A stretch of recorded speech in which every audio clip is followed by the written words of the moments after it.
Teman-teman, selamat datang di Kontra Narasi. Kali ini kita akan bahas ada kaitan dengan bencana alam di Pulau Sumatera, yang kini jumlah korban tewas sudah mencapai 990 orang, sedangkan korban hilang 222 orang. Pertama, soal cara halus Gibran mengkritik DPR, lebih khusus politisi Gerindra yang merendahkan bantuan Ferry Irwandi CS. Ada juga Iya Subiakto yang dengan keras mengkritik Koar-Koar Titik Soeharto, anggota DPR RI dari Gerindra. Karena di zaman Presiden Soeharto paling banyak konsesi lahan sawit yang merusak hutan. Ada juga Rismon yang tiba-tiba seperti membela Jokowi dan malah menyerang SBY soal deforestasi.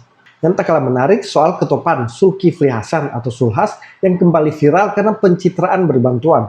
Sementara di era dia menjadi Menteri Kehutanan yang paling banyak hutan dirusak. Ada juga pernyataan dari Profesor Renal Kasali yang seperti menampar keras Sulhas. Tak perlu berlama-lama, yuk kita ulas satu persatu. Pertama, Gibran bela Ferry Irwandi CS dan kritik DPR.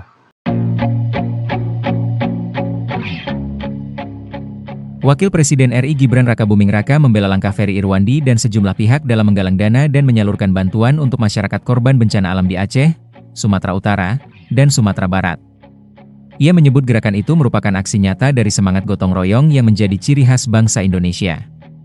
Gerakan warga bantu warga seperti yang dilakukan oleh banyak lembaga sosial, komunitas, hingga individu seperti saudara Ferry Irwandi, Pras Teguh, Willy Salim, dan lainnya merupakan aksi nyata dari semangat gotong royong dan kepedulian sosial yang sejak lama menjadi kekuatan bangsa kita, kata Gibran dalam keterangannya, Selasa 9 Desember 2025. Gibran pun menyampaikan terima kasih yang sebesar-besarnya kepada seluruh masyarakat yang bahu-membahu menggalang bantuan bagi warga terdampak bencana. Semoga bantuan yang diberikan dapat memberikan manfaat besar dan menjadi dukungan moral bagi saudara-saudara kita di Sumatera, ucap dia.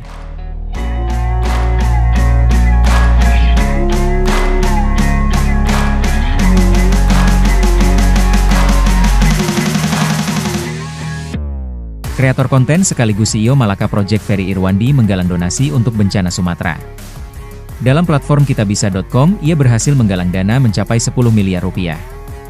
Penggalangan donasi itu makin menjadi sorotan publik usai dibahas oleh anggota Komisi I DPR RI dari fraksi Partai Gerindra, Endi Patwijaya. Ia menyinggung pihak yang datang sekali ke wilayah bencana Sumatera tetapi merasa yang paling bekerja. Dia membandingkan informasi bantuan pemerintah dengan donasi 10 miliar rupiah warga untuk korban banjir longsor Sumatera. Orang yang cuma datang sekali seolah-olah paling bekerja di Aceh, padahal negara udah hadir dari awal. Ada orang baru datang, baru bikin satu posko ngomong pemerintah nggak ada. Padahal pemerintah udah bikin ratusan posko di sana, katanya dalam rapat kerja Komisi I dengan Menkom Digi Mutia Hafid di DPR, Senayan, Jakarta, mengutip Detikcom, Senin 8 Desember 2025. Ferry telah merespons itu. Ia mengatakan dirinya tidak marah dan kesal karena mendapat dukungan dari secara luar biasa dan masif dari masyarakat. Ferry menambahkan bahwa yang bersangkutan telah meminta maaf dan menghubunginya secara pribadi. Ia menerima permintaan maaf tersebut karena tidak ada niat untuk memelihara konflik di tengah situasi seperti ini. Gibran membela Ferry Irwandi CS yang menggalang dana dan menyalurkan bantuan untuk korban bencana alam di Pulau Sumatera. Menurut Gibran, Ferry Irwandi CS menunjukkan aksi nyata dan semangat gotong royong yang menjadi ciri khas bangsa Indonesia. Pembelaan Gibran ini seperti juga mengkritik DPR yang sebelumnya menyorot bantuan dari Ferry Irwandi CS. Khususnya pernyataan dari anggota DPR dari Gerindra, Endi Patwijaya, yang menyebut Ferry Irwandi CS cuma datang sekali tapi seolah-olah paling bekerja. Pernyataan politisi Gerindra ini langsung mendapatkan sorotan keras netizen yang berujung dia minta maaf ke Ferry Irwandi. Pengamat politik Adi Prayitno bahkan membuat ulasan khusus soal langkah Gibran membela konten kreator Ferry Irwandi CS ini. Kita simak bersama. Salah satu isu politik yang menarik untuk saya bicarakan hari ini adalah soal pembelaan politik yang dilakukan oleh Wakil Presiden Republik Indonesia Gibran Rakabuming Raka terhadap warga negara biasa, bukan elit, bukan juga pejabat publik. Warga negara biasa yang dibela oleh Gibran ini adalah konten kreator yang saya kira belakangan ini cukup aktif, melakukan penggalangan dana untuk berkontribusi untuk membantu saudara-saudara kita yang terdampak banjir dan longsor yang ada di Sumatera, di Aceh, Sumut, dan Sumbar. Warga negara biasa ini, konten kreator ya seperti Ferry Irwandi, Pras Teguh, termasuk juga Willy Salim yang kita tahu perannya dalam menggalang dana cukup luar biasa dan telah begitu banyak mengumpulkan donasi-donasi yang itu kemudian disumbangkan kepada korban longsor dan banjir yang ada di Sumatera. Tapi kita tahu beberapa waktu yang lalu gerakan-gerakan sosial yang dilakukan oleh Ferry Irwandi dan kawan-kawannya ini seakan-akan mendapatkan cibiran dari salah satu anggota DPR RI yang katanya ada seorang warga negara yang merasa paling Aceh, merasa paling Sumatera, padahal yang disumbangkan itu hanya 10 miliar, sementara negara telah menyumbangkan dana yang cukup fantastis yang jumlahnya triliunan rupiah.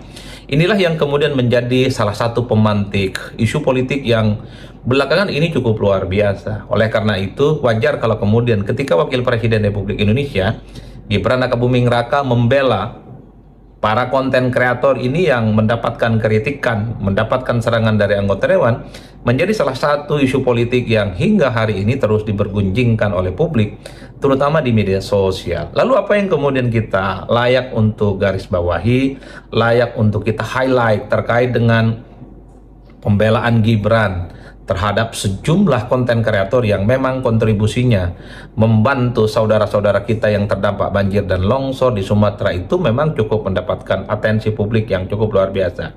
Pertama tentu ini ingin menunjukkan bagaimana Wakil Presiden Republik Indonesia Gibran Rakabuming Raka ini bersama dengan gerakan-gerakan sosial, gerakan-gerakan kelompok-kelompok yang selama ini cukup aktif menggalang dana untuk membantu saudara-saudara kita yang ada di Sumatera, termasuk juga ingin menunjukkan bagaimana Gibran punya apresiasi yang cukup tinggi kepada konten kreator yang juga aktif menggalang dana membantu saudara-saudara kita yang ada di Aceh, Sumut, dan Sumbar. Oleh karena itu, bagi seorang wakil presiden sepertinya memang perlu untuk memberikan dukungan politik kepada Ferry Irwandi dan kawan-kawannya, karena memang gerakannya itu mendapatkan respon yang cukup luar biasa dari publik. Dalam keterangannya, Gibran mengatakan bahwa gerakan sosial yang dilakukan oleh organisasi sosial, yang dilakukan oleh kelompok-kelompok sosial, termasuk juga individu-individu seperti Ferry Irwandi, Pras Teguh, Willy Salim, ini sangat layak untuk diapresiasi karena ini tentu menjadi dukungan moral kepada warga, kepada masyarakat yang terdampak korban longsor banjir yang ada di Sumatera.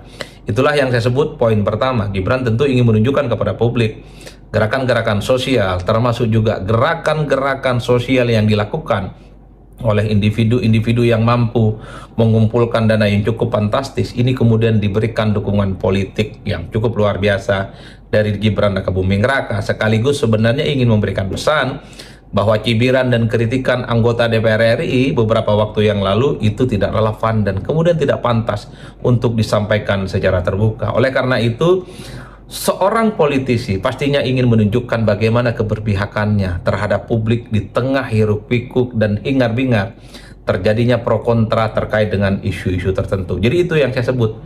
Sepertinya Gibran ingin menunjukkan kepada publik bahwa gerakan sosial yang dilakukan oleh kelompok masyarakat, termasuk juga individu-individu seperti Ferry Irwandi dan kawan-kawannya, memang sangat layak untuk diapresiasi dan didukung. Dan pada saat yang bersamaan, Gibran juga ingin memberikan pesan kepada siapapun, termasuk mungkin anggota dewan yang beberapa waktu yang lalu terkesan sinis dan terkesan menyerang, ketika itu hanya dianggap sok paling Aceh, sok paling Sumatera, sementara yang disumbangkan itu hanya sebatas 10 miliar, sementara negara sudah memberikan dana yang cukup fantastis, triliunan dan seterusnya dan seterusnya. Jadi itulah pesan yang saya tangkap, bahwa ya Gibran ingin menunjukkan bagaimana Gibran ini berpihak secara politik pada gerakan sosial yang dilakukan oleh para konten kreator warga negara biasa, Ferry Irwandi dan kawan-kawannya untuk membantu meringankan saudara-saudara kita yang ada di Sumatera terdampak banjir dan longsor. Menurut saya, ini salah satu keberanian Gibran untuk mengutarakan apa yang menurutnya benar dan perlu mendapat dukungan. Dia juga tahu konsekuensinya berseberangan dengan politisi Gerindra, bahkan mungkin semua anggota DPR. Tapi memang seharusnya dalam situasi bencana seperti ini, kita perlu menghargai dan mengapresiasi semua bantuan yang datang dari kelompok masyarakat manapun. Bukan malah dicibir dan direndahkan oleh politisi atau anggota dewan. Saya yakin Ferry Irwandi CS itu tidak punya kepentingan politik dalam bantuan itu. Semuanya murni untuk membantu. Beda dengan elit-elit partai dan pejabat yang datang. Tapi pandangan dari politisi Gerindra itu memang terbilang nyinyir. Padahal paling tidak, kalau tidak memberi apresiasi, ya diam saja. Mungkin politisi Gerindra itu sendiri bantuannya tidak seberapa dibanding yang digalang Ferry Irwandi CS yang mencapai 10 miliar lebih. Kedua, ia Subiakto kritik Titik Soeharto dan DPR. Saya lihat sudah makin nggak waras gitu. Semua saling menuding, saling menyalahkan, berceloteh seolah-olah mereka sebagai pahlawan-pahlawan yang tidak berbuat kezoliman itu. Gitu. Tidak ada gunanya karena saling menyalahkan pun sekarang kondisi itu sudah di depan mata kita. Jadi keluarga-keluarga kita sudah menjadi korban bencana itu sendiri. Buat apa kita saling menyalahkan? Kita sudah tahu kok bahwa 147 juta hektar sampai 2014 itu sudah ditebang sejak tahun 50 ya. Sudah saya jelaskan kemarin. Jadi 53% itu kontribusi zaman Orde Baru, zaman Pak Harto. Artinya 78 juta hektar itu sudah ditebang zaman itu. Yang lebih sadis lagi sebenarnya 37% itu cuma 10 tahun di zaman Pak SBY. Ya, itu juga menyakitkan buat kita gitu. Jadi kalau kemarin ada Pak Julhas manggul beras dan sebagainya, Anda harusnya manggul kayu gitu kan. Bukan manggul beras gitu. Karena itu korban dari akumulasi pekerjaan Anda juga gitu. Anda punya kontribusi di situ. Jadi semua menteri-menteri kehutanan ini punya kontribusi, termasuk presiden juga kan gitu kan. Jadi tidak bisa di squeeze dari tanggung jawab itu. Tapi itu tidak perlu diperdebatkan karena sekarang kita sudah dihadapkan oleh kematian, oleh kelaparan, oleh segala macam bencana yang menimpa keluarga kita. Nah, kalau kita lihat ya memang terakhir dari data NGO, jadi dari Global Watch Forest itu saya ambil datanya rata-rata Riau, Sumbar, Sumatera Utara dan Aceh itu dari tahun 2022 sampai 2024 itu terjadi penebangan yang sangat liar, 300.000 hektar rata-rata per wilayah. Jadi totalnya antara 1 juta sampai 1.200.000 di 4 wilayah itu, khususnya di Sumatera. Ini kan memang sebuah bukan kelalaian, ini memang kesengajaan karena memang tidak pakai moral gitu. Berbisnis itu harus ada moralnya gitu. Siapa yang terlibat di sana? Ya pejabat, ya pengusaha mafia kayu, ya masyarakat juga ikut terlibat karena ikut juga nebangi kan gitu kan.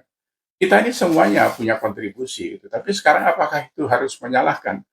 Kalau kondisinya kayak gini, makanya kemarin saya lihat di Komisi 4, kebetulan ketuanya kan Titik Soeharto. Terus terang saya sedih, miris, dan saya marah. Bayangkan kayu sebesar itu, diameter 1,5 meter itu berapa ratus tahun perlu tumbuh untuk pohon sebesar itu.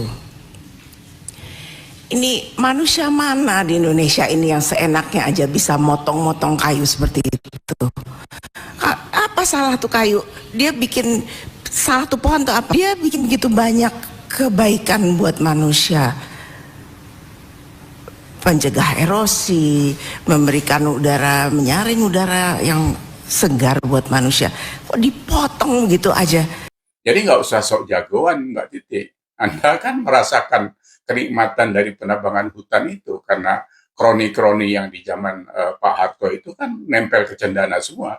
Ada Prayogo Pangestu, ada Sukanto Tanoto, ada banyak lah. Yang sekarang sudah kaya-kaya nggak karu-karuan itu uangnya dari kayu itu. Gitu. Nah sekarang imbasnya kepada kita, apakah mereka ikut nyumbang sekarang ini? Ya nggak juga mungkin. Saya nggak tahu apakah mereka ikut nyumbang atau tidurnya di Singapura sambil nonton TV, kita nggak tahu. Tapi itu sekali lagi bukan itu yang perlu kita permasalahkan. Jadi harus duduk gitu. Karena apa? Komisi 4 ini kan sudah ada sejak tahun 52. Jadi itu membidangi apa kita 20 tahun terakhir aja kan membidangi kehutanan, pertanian, kelautan sama pangan kan gitu. Jadi Anda yang duduk di sana itu yang bertanggung jawab walaupun tidak secara langsung sekarang gitu kan. Ya. Iya, tapi kan handing over-nya ada nggak sih di parlemen itu? Kalau ganti parlemen ada nggak serah terimanya? Seperti kita di perusahaan kan ada serah terima. Jadi ada parameter yang bisa diukur yang sebelumnya berapa, nanti berapa, dan sebagainya. Sehingga bisa dibuat planning, apakah ini di stop atau bagaimana gitu kalau kehutanan ini. Kan harusnya seperti itu. Ya kan nggak perlu diajari lagi kalau Anda kan orang-orang pinter yang duduk DPR itu kan. Pinter, bijak, dan semuanya lah di situ kan gitu. Jadi saya pikir stop saja saling menyalahkan itu, duduk bareng bagaimana ini ke depan. Gitu. Saya selalu mengatakan itu, tidak ada gunanya. Pak Iyas ini memang tidak neko-neko, langsung menyemprot tepat sasaran. Bahkan Titik Soeharto disebut menikmati manfaat penebangan hutan itu. Karena di era Soeharto termasuk terbanyak perusakan hutan yang diizinkan pemerintah lewat konsesi lahan sawit. Atau juga penebangan pohon oleh perusahaan-perusahaan yang di-backup pemerintah. Termasuk Komisi DPR yang membidangi kehutanan juga disemprot. Karena mereka ikut berperan memberikan ruang dan izin untuk perusahaan-perusahaan yang merusak hutan. Selama ini juga mereka diam, turut menikmati keuntungan dari kerusakan hutan itu. Tapi sekarang sok keluar-keluar paling bersih dan tidak berdosa. Ketiga, respon seperti membela Jokowi dan serang SBY. Ya ini datanya coba ya, nih.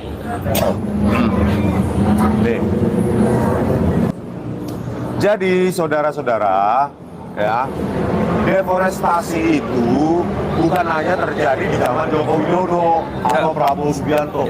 Itu sudah dekade demi dekade, ya. Jadi jangan disalahkan Jokowi saja. Itu nggak fair kalau begitu, ya. Oh, zaman SBY lebih banyak kayaknya.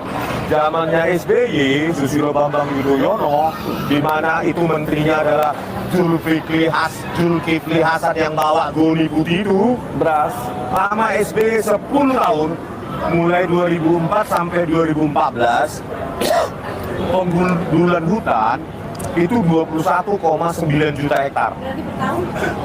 Per tahun sekitar 2,19 alias 2,2 juta hektar lahan atau hutan digundul per tahun. Top scorernya adalah SBY dalam hal deforestasi. Nah, sementara 10 tahun pemerintahan Jokowi 2014 sampai 2024 hanya 1,48 juta hektar. Dibagi 10 yaitu 148.000 hektar per tahun. Kalau Soeharto 6,19 juta dibagi 32 tahun berapa ini? 200.000.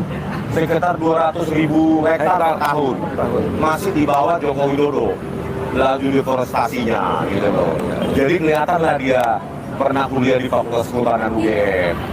Ini video menarik karena biasanya respon itu menyerang Jokowi.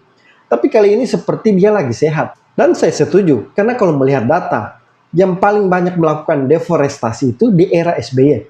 Deforestasi adalah penghilangan atau pengurangan tutupan hutan secara permanen. Biasanya karena alih fungsi lahan hutan seperti dijadikan kebun sawit. Nah, di era Jokowi tidak seberapa dibandingkan SBY dan Soeharto. Tapi ada pihak yang melempar kesalahan ke Jokowi. Seolah-olah semua kesalahan di Republik ini tanggung jawab Jokowi. Keempat, Zulhas sok pencitraan beri bantuan. Padahal pernah disemprot aktor Hollywood soal perusakan hutan. Niatnya mau pencitraan tapi malah dihujat satu Indonesia. Jadi gini, Zulkifli Hasan tiba-tiba memikul sekarung beras sendirian saat mengunjungi korban banjir di Sumatera. Padahal di sana banyak ajudannya. Tapi entah kenapa beliau memilih gaya angkat sendiri sambil diikuti banyak kamera. Masalahnya masyarakat belum lupa. Mantan Menteri Kehutanan itu pernah memberikan izin pembabatan hutan 2,4 juta hektar. Lain lagi sama Verrel Bramasta. Dia datang ke lokasi banjir Bandang pakai rompi perang, lengkap dengan nama dan tulisan DPR RI. Netizen langsung komentar, ini mau bantu korban apa mau ikut perang? Dan seperti biasa, nggak lupa sesi foto. Pose sana, gaya sini seolah bencana adalah background untuk estetika. Menurut kalian, ini bentuk kepedulian beneran? Atau cuma drama pencitraan biar kelihatan pahlawan dadakan? Kembali viral cuplikan video percakapan antara aktor Hollywood Harrison Ford dan Menteri Kehutanan tahun 2009 hingga 2014 Zulkifli Hasan tentang kerusakan hutan di Indonesia. Adapun cuplikan itu kembali menjadi sorotan setelah kasus di Tesonilo mencuat dan terjadi bencana longsor hingga banjir di Sumatera. Percakapan tersebut terjadi tahun 2013 atau 12 tahun lalu ketika Harrison Ford terlibat pembuatan serial TV dokumenter tentang kerusakan alam berjudul Years of Living Dangerously. Dalam tayangan yang diunggah di akun YouTube The Years Project, Ford melihat langsung kondisi kerusakan hutan di Indonesia dari helikopter. Bintang film Indiana Jones itu mengudara di atas kawasan Taman Nasional Tesonilo Riau, dan dia juga memasuki Taman Nasional Tesonilo serta bertemu para Zulkifli Hasan, Menteri Kehutanan saat itu. Ford akhirnya mendatangi tempat Zulkifli Hasan berkantor. Ia pun menyampaikan sejumlah pertanyaannya pada Zulhas, seperti terkait 80% hutan dieksploitasi secara komersil, terkait bisnis dan juga politik Indonesia hingga kondisi Tesonilo, di mana Taman Nasional tersebut tersisa 18% dengan ada jalan-jalan ilegal hingga hutan ditebang serta terbakar di mana-mana.